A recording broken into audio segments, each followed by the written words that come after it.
membawakan 4 materi. Yang pertama itu ada kebijakan fiskal Islam, kemudian yang kedua Islamic General Equilibrium, dan yang ketiga model analisis ISLM dalam perspektif Islam, dan yang keempat pertumbuhan ekonomi dalam perspektif Islam. Materi yang pertama itu ada kebijakan fiskal.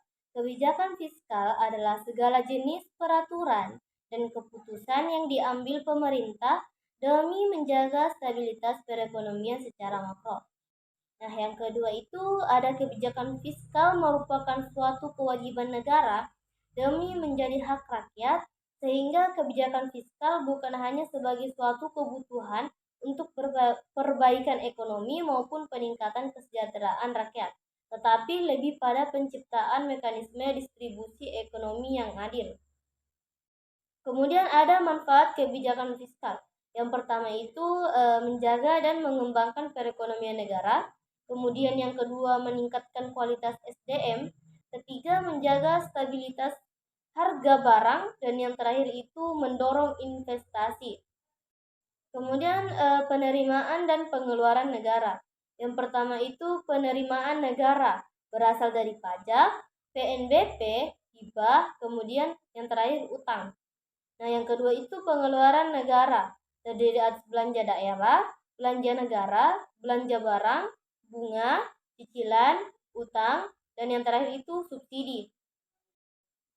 Kemudian penerimaan dan pengeluaran negara dalam perspektif Islam, di mana penerimaan negara terdiri dari zakat, kharaj, jizyah, ushur, nawaib, pinjaman, wakaf, fai, khums, amwal fadlah.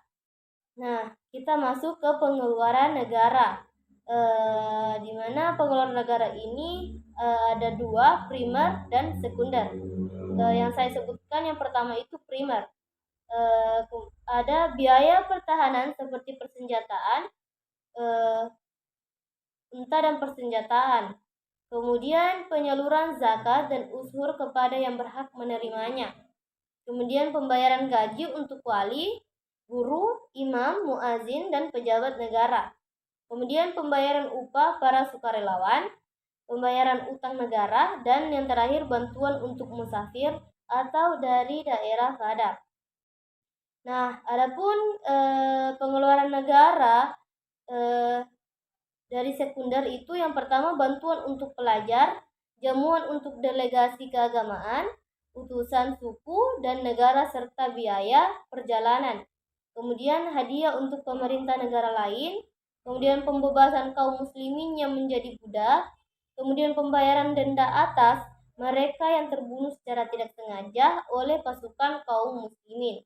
Kemudian pembayaran utang orang yang meninggal dalam keadaan miskin, dan pembayaran tunjangan untuk orang miskin, persediaan darurat, pengeluaran rumah tangga Rasulullah SAW, kemudian ada tunjangan untuk sanak saudara Rasulullah, kemudian persediaan darurat, dan yang terakhir pengeluaran rumah tangga Rasulullah SAW.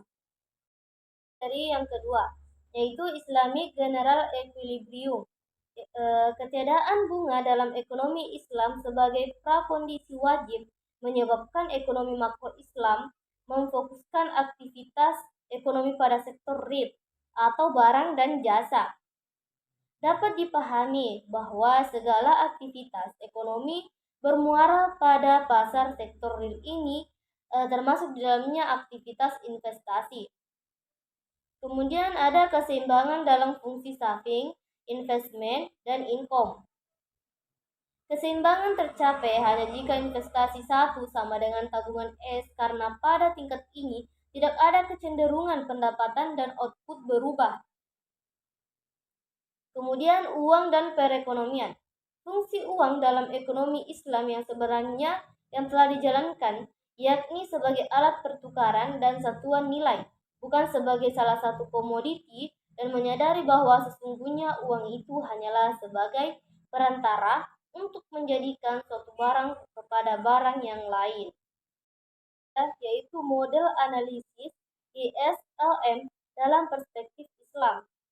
Nah, ISLM merupakan sebuah kalimat yang terdiri dari dua hal, yaitu IS dan LM, di mana IS merupakan investment saving yang lebih dikenal dengan istilah pasar barang, sedangkan LM merupakan liquidity money atau yang lebih dikenal dengan pasar uang. Nah, di sini saya akan menjelaskan tentang pasar barang dan pasar uang. Pasar barang merupakan pasar komoditi yang terjadi antara permintaan dan penawaran terhadap barang dan jasa.